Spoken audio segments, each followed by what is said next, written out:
গ্রামের মধ্যে এরকম একটা অনুষ্ঠান হলে আমরা কিভাবে আমাদের মন ভালো থাকে এবং আমরা এরকম অনুষ্ঠানের মাধ্যমে আমাদের গ্রাম্য ঐতিহ্যকে টিকিয়ে রাখতে পারবো। আমাদের অনেক ভালো লাগে আমরা গ্রামের পিঠাতে নানান ভাবে বানানো হয়েছে।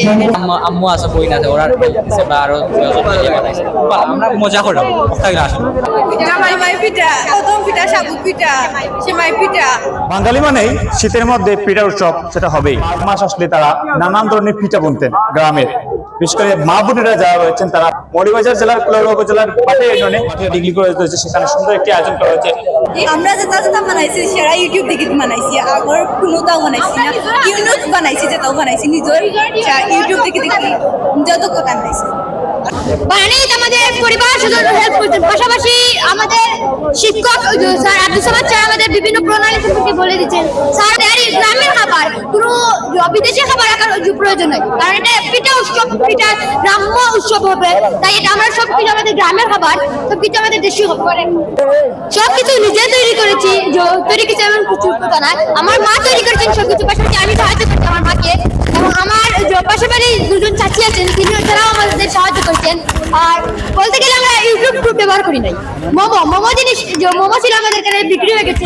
আমরা বানাইছি আমরা আলাদা আলাদা ওরা 4 রকম, আমি 4 রকম, ও 4 রকম, একজনে একটা বানাইছি।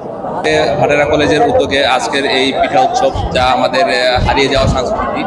তো এটা দেখা যাচ্ছে যে আগে আমরা দেখতাম শীত আসলে আমাদের মা চাচি যারা ছিল এরা এই পিঠা উৎসব করতো, বাড়িতে পিঠা বানানো হতো। বাট এখন ইয়াং জেনারেশন যারা আছে এগুলো খুব একটা পাচ্ছে না। তো তাদের এই ভাটেরার এই পিঠা উৎসবকে আমরা আসলে সাধুবাদ জানাই। এটার মাধ্যমে পুরোনো দিনগুলোকে আমরা ফিরে পেতে চাই। এখানে এসে নতুন নতুন অনেক পিঠার সাথে পরিচিত হয়েছি।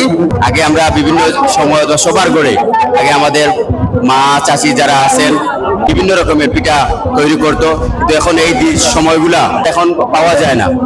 আমরা মা চাচিন থেকে পিঠা বানাই, আমরা তো ওটা শৈশব পাইছি না, আমরা জন্ম পরে আমরা শৈশব তো ওটা পাইছি না, কারণ তোমার আমরা জন্ম হয়েছে 2006 ও 7 ও 5 হলাম, এই সময় অতটা পিঠা বানানি আসেন না বা ইউ আসেন না। তো আমার চাচাই কৈছেন, সদর চাচাই কৈছেন যে চাচা তারা পাইছেন পিঠা উৎসব, গাইয়ারি আছিল, আরেকটা জানি আছিল চাচা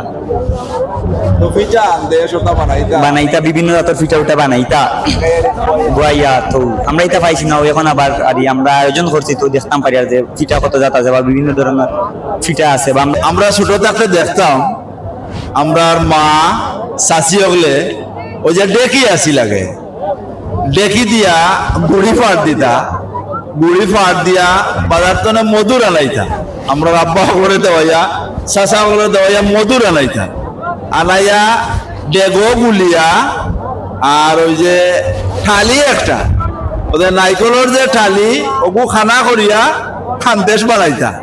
তো আমরা চুলার সাইডে আমরা বোয়াত থাকতাম, তো আমরা কইতাম ওয়ার আগে কইতাম আমরা দিলাম আমরা আন্দেশ খাইতাম।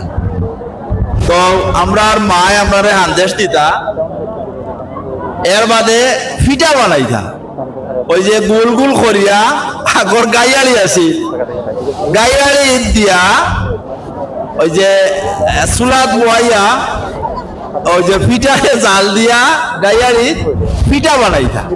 তো আমরা পিঠা খাইতাম, পয়লা খাইলিতাম পিঠা গরম থাকতে ভালো লাগতো, পরের দিন আমরা খাইতাম এটারে গরম করিয়া চুলাত বহাইয়া গরম করিয়া আমরা দিতা।